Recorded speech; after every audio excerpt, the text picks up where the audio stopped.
नमस्कार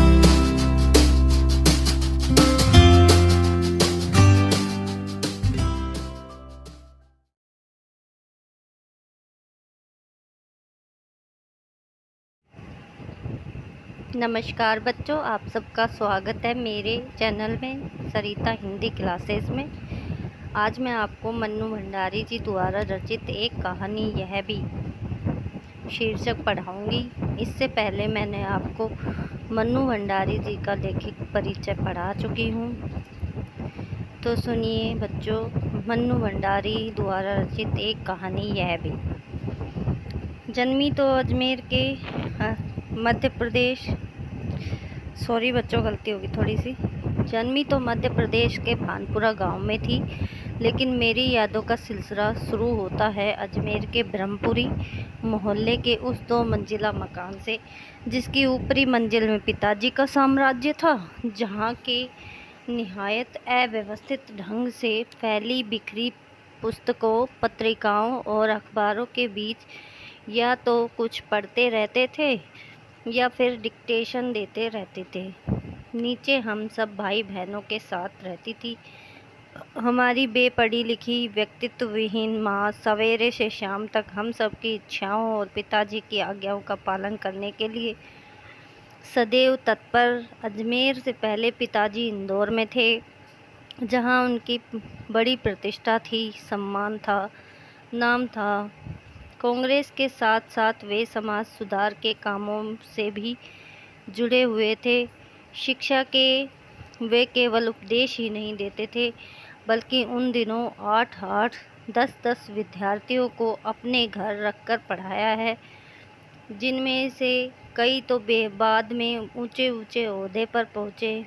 ये उनकी खुशहाली के दिन थे और उन दिनों की उनकी दरियादिली के चर्चे भी कम नहीं थे। एक और वे बेहद कोमल और संवेदनशील व्यक्ति थे, तो दूसरी ओर बेहद क्रोधी और अहमवादी। तो लेखिका ने यहाँ पर अपने पिताजी के बारे में बताया है कि पिताजी उनके कैसे थे और वह किस तरह से बच्चों को पढ़ा करके उन्होंने बड़े बड़े ओहदों पर पहुँचाया था। और उन दरिया दिली मतलब उनकी दरिया दिली से ही वे बच्चे इतने बड़े ओहदे पर पहुँचे थे।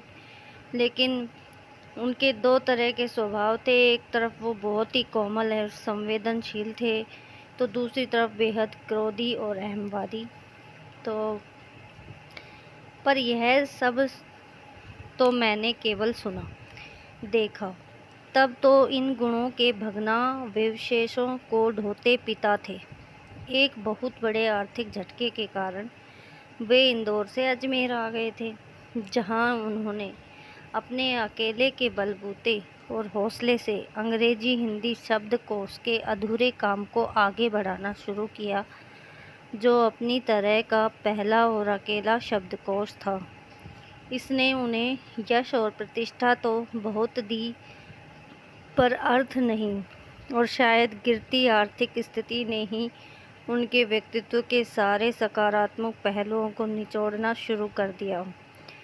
सिकुड़ती आर्थिक स्थिति के कारण और अधिक विस्फारित उनका अहम उन्हें इस बात तक की अनुमति नहीं देता था कि वे कम से कम अपने बच्चों को तो अपनी आर्थिक व्यवस्थाओं का भागीदार बनाएं।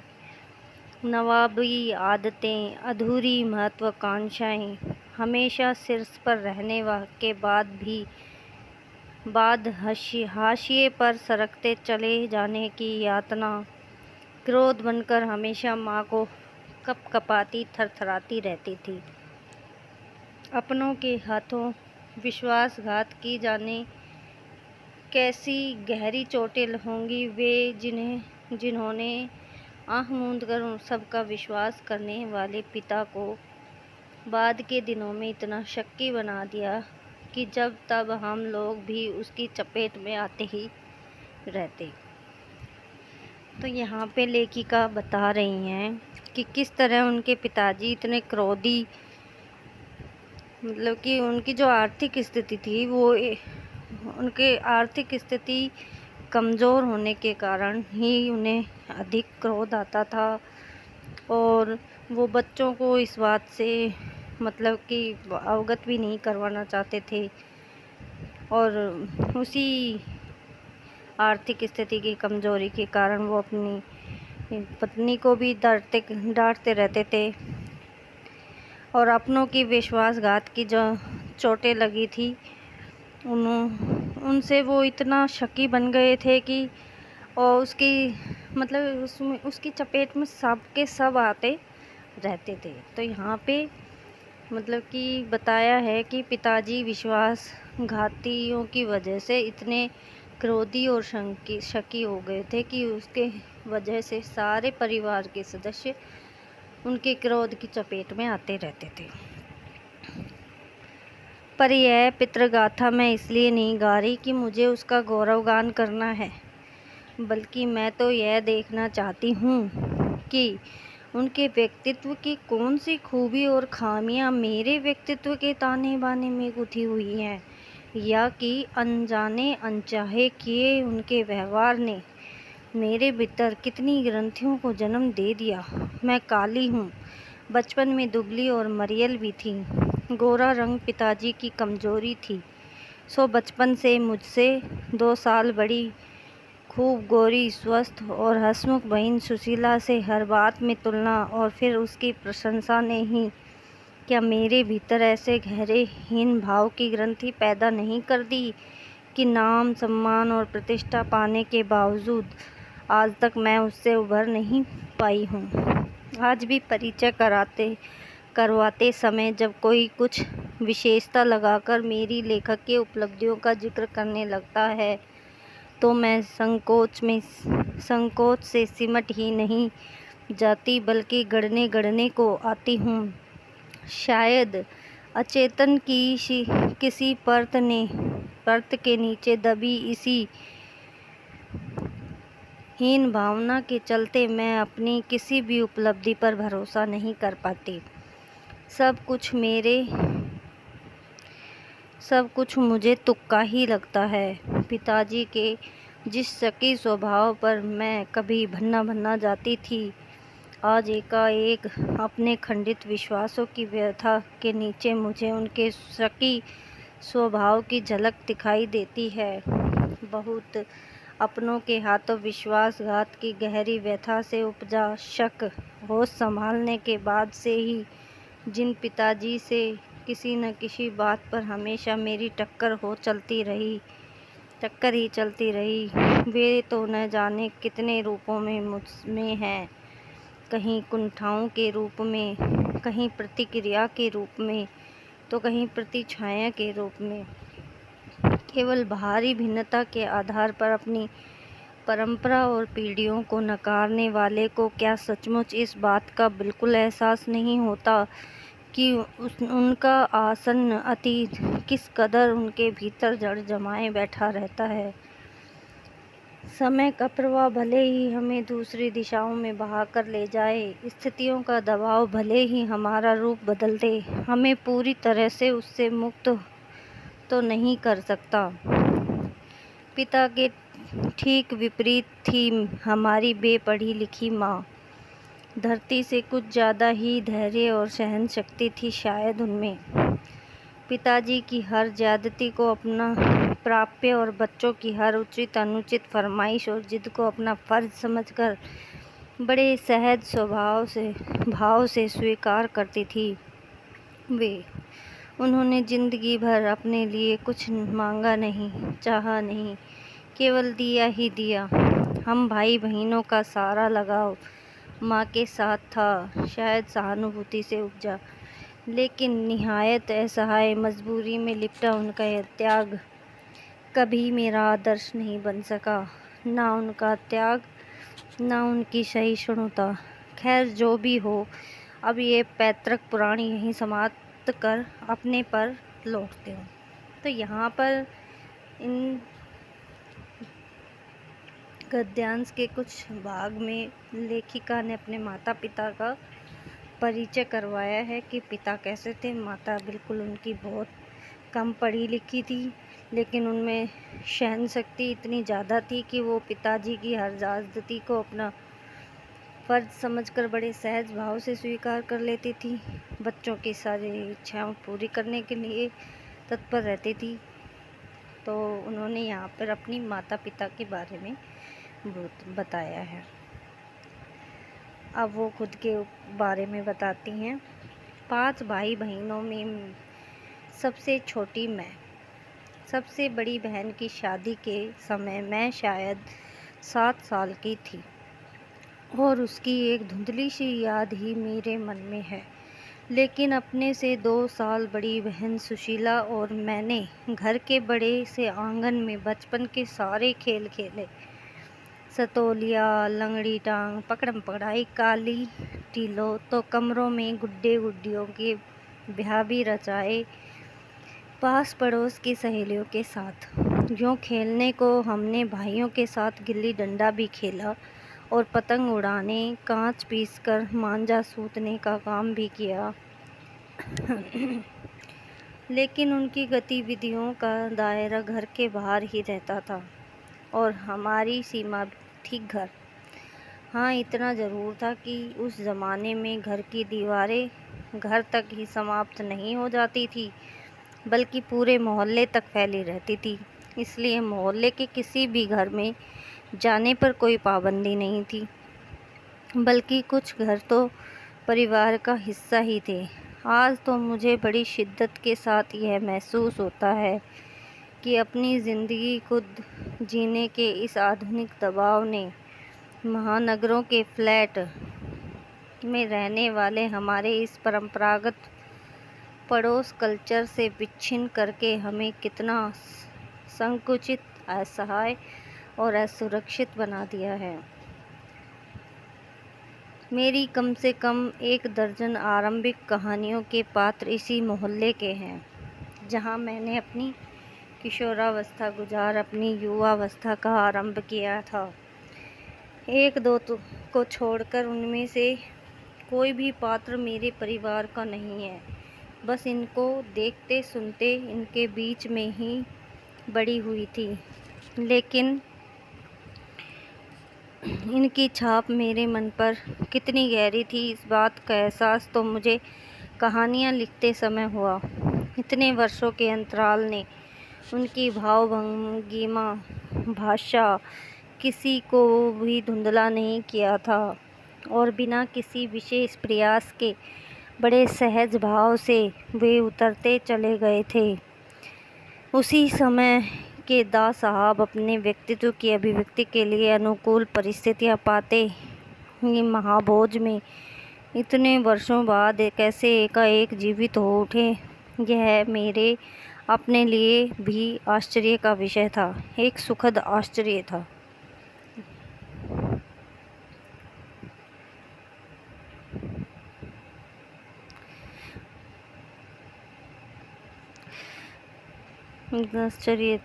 उस समय तक हमारे परिवार में लड़की के विवाह के लिए अनिवार्य योग्यता थी उम्र में 16 वर्ष, शिक्षा में मैट्रिक। क्या कह रही हैं यहाँ पे लेखिका कह रही हैं कि उस समय हमारे मतलब उनके वहाँ पे उस समय की बात बता रही हैं कि हमारे वहाँ उस समय लड़की के विवाह के लिए अनिवार्यतः योग्यता थी उम्र में 16 वर्ष और शिक्षा में मैट्रिक। सन 44 में सुशीला ने ये योग्यता प्राप्त की और शादी करके कोलकाता चली गई। दोनों बड़े भाई भी आगे पढ़ाई के लिए बाहर चले गए। इन लोगों की छत्र छाया के हटते ही पहली बार मुझे नए सिरे से अपने वजूद का एहसास हुआ। पिताजी का भी ध्यान पहली बार मुझ पर केंद्रित हुआ। लड़कियों को जिस उम्र में स्कूली शिक्षा के साथ सुघड़ गृहिणी और कुशल पाक शास्त्री बनाने के नुस्खे जुटाए जाते थे, पिताजी का आग्रह रहता था कि मैं रसोई से दूर ही रहूं। रसोई को वे भटियार खाना कहते थे। रसोई को लेखिका के पिताजी क्या कहते थे? भटियार खाना। उनके हिसाब से वहाँ रहना अपनी क्षमता और प्रतिभा को भट्टी में झोंकना था। घर में आए दिन विभिन्न राजनीतिक पार्टियों के जमावड़े होते थे और जमकर बहसें होती थी। बहस करना पिताजी को प्रिय शगल था। चाय पानी या नाश्ता देने जाती तो पिताजी भी वहीं बैठने को कहते। वे चाहते थे कि मैं भी बैठूं, सुनूं और जानूं कि देश में चारों ओर क्या कुछ हो रहा है। देश में हो भी तो कितना कुछ रहा था। सन 42 के आंदोलन के बाद से तो सारा देश जैसे खोल रहा था। लेकिन विभिन्न राजनीतिक पार्टियों की नीतियाँ, उनके आपसी विरोध या मतभेदों की तो मुझे दूर दूर तक कोई समझ नहीं थी। हाँ, क्रांतिकारियों और देशभक्त शहीदों के रोमानी आकर्षण, उनकी कुर्बानियों से ज़रूर मन आक्रांत रहता था। 10वीं कक्षा तक यह आलम यह था कि बिना किसी खास समझ के घर में होने वाली बहसें सुनती थी और बिना चुनाव के, बिना लेखक की अहमियत से परिचित हुए किताबें पढ़ती थी। लेकिन सन 45 में जैसे ही 10वीं पास करके मैं फर्स्ट ईयर में आई, हिंदी की प्राध्यापिका शीला अग्रवाल से परिचय हुआ। सावित्री गर्ल्स हाई स्कूल, जहां मैंने ककहरा सीखा। 1 साल पहले ही कॉलेज बना था और इसी साल में नियुक्ति हुई थी।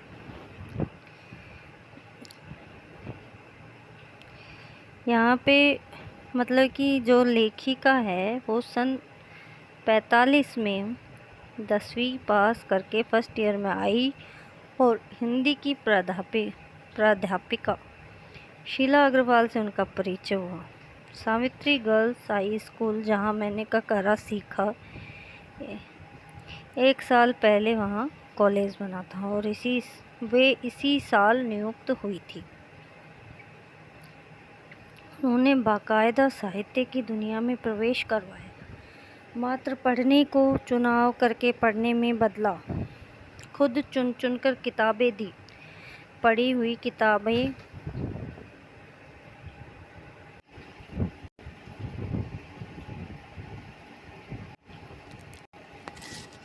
हुई किताबों पर बहसें की तो 2 साल बीतते न बीतते साहित्य की दुनिया शरत प्रेमचंद्र से बढ़कर जैनेंद्र, आज्ञे, यशपाल, भगवती चरण वर्मा तक फैल गई और फिर तो फैलती ही चली गई। उस समय जैनेंद्र जी की छोटे छोटे सरल सहज वाक्यों वाली शैली ने मुझे बहुत आकृष्ट किया था। सुनीता उपन्यास में बहुत अच्छा लगा था।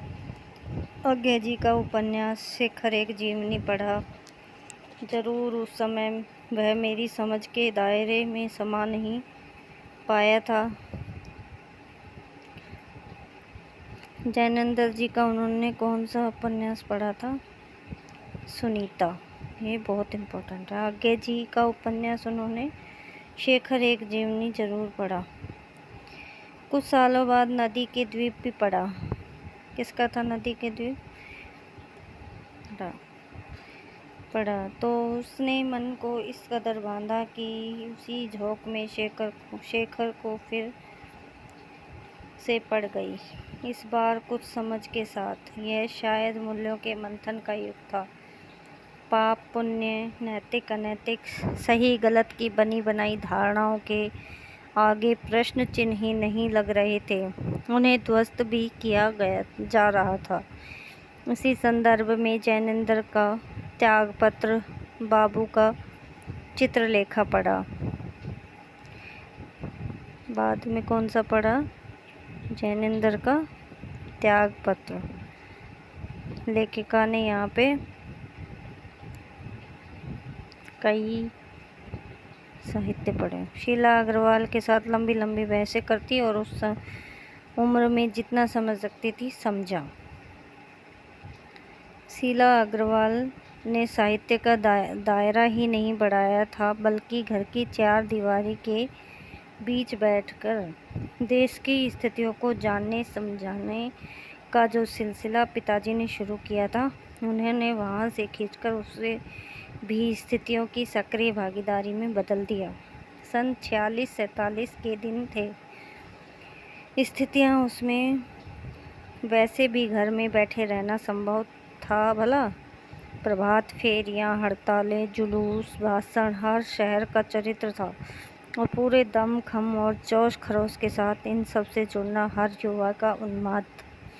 मैं भी युवा थी और शीला अग्रवाल की जोशीली बातों ने रगों में बहते खून को लावे में बदल दिया। स्थिति यह हुई कि एक बवंडर शहर में मचा था और एक घर में। पिताजी की आज़ादी की सीमा यहीं तक थी कि उनकी उपस्थिति में घर आए लोगों के बीच उठूं बैठूं, जानूं समझूं, हाथ उठा उठा कर नारे लगाती, हड़तालें करवाती, लड़कों के साथ शहर की सड़कें नापती लड़की को अपनी सारी आधुनिकता के बावजूद बर्दाश्त करना उनके लिए मुश्किल हो रहा था, तो किसी को की दी हुई आज़ादी के दायरे में चलना मेरे लिए। जब रगों में लहू की जगह लावा बहता हो तो सारे निषेध, सारी वर्जनाएं और सारा भय कैसे ध्वस्त हो जाता है, यह तभी जाना। और अपने क्रोध से सबको थरथरा देने वाले पिताजी से टक्कर लेने का जो सिलसिला अब शुरू हुआ था, राजेंद्र से शादी की, तब तक वह चलता ही रहा। यश कामना, बल्कि कहूँ कि यश लिप्सा पिताजी की सबसे बड़ी दुर्बलता थी और उनके जीवन की धुरी था यह सिद्धांत कि व्यक्ति को कुछ विशिष्ट बनकर जीना चाहिए, कुछ ऐसे काम करने चाहिए कि समाज में उनका नाम हो, सम्मान हो, प्रतिष्ठा हो, वर्चस्व हो। इसके चलते ही मैं 1-2 बार उनके कोप से बच गई थी। एक बार कॉलेज से प्रिंसिपल का पत्र आया कि पिताजी आकर मिलें और बताएं कि मेरी गतिविधियों के कारण मेरे खिलाफ अनुशासनात्मक कार्रवाई क्यों न की जाए। पत्र पढ़ते ही पिताजी आग बबूला हुए। ये लड़की मुझे कहीं मुंह दिखाने लायक नहीं रखेगी, पता नहीं क्या क्या सुनना पड़ेगा वहाँ जाकर। 4 बच्चे भी पढ़े, किसी ने ये दिन नहीं दिखाए। गुस्से से बनाते हुए ही वे गए थे। लौटकर क्या कहर बरपा होगा इसका अनुमान था। सो मैं पड़ोस की ही एक मित्र के यहाँ जाकर बैठ गई। माँ को कह दिया कि लौटकर बहुत कुछ गुब्बार निकल जाए तब बुलाना। लेकिन जब माँ ने आकर कहा कि वे तो खुश ही हैं, चली चल, तो विश्वास नहीं हुआ। गई तो सही, लेकिन डरते डरते सारी कॉलेज की लड़कियों पर इतना रौब है तेरा? सारा कॉलेज तुम 3 लड़कियों के इशारों पर चल रहा है। प्रिंसिपल बहुत परेशान थी और बार बार आग्रह कर रही थी कि मैं तुझे घर बिठा लूं, क्योंकि वे लोग किसी तरह डरा धमका कर, डांट डपट कर लड़कियों को क्लासों में भेजते हैं और अगर तुम लोग एक इशारा कर दो कि क्लास छोड़कर बाहर आ जाओ तो सारी लड़कियां निकलकर मैदान में जमा होकर नारे लगाने लगती हैं। तुम लोगों के मारे कॉलेज चलाना मुश्किल हो गया है उन लोगों के लिए। कहाँ तो जाते समय पिताजी मुंह दिखाने से घबरा रहे थे और कहाँ बड़े घरों से कहकर आए कि यह तो पूरे देश की पुकार है, इस पर कोई कैसे रोक लगा सकता है भला। बेहद गदगद स्वर में पिताजी यह सब सुनाते रहे और मैं अवाक। मुझे न अपनी आंखों पर विश्वास रहा था न अपने कानों पर यह हकीकत थी। तो बच्चों, ये चैप्टर बड़ा है इसलिए इसे मैं 2 भाग में पूरा करूँगी। ठीक है, अगला भाग मैं नेक्स्ट क्लास में लूँगी। अच्छा समझ में आए तो लाइक, शेयर, कमेंट कीजिएगा। थैंक्स बच्चों।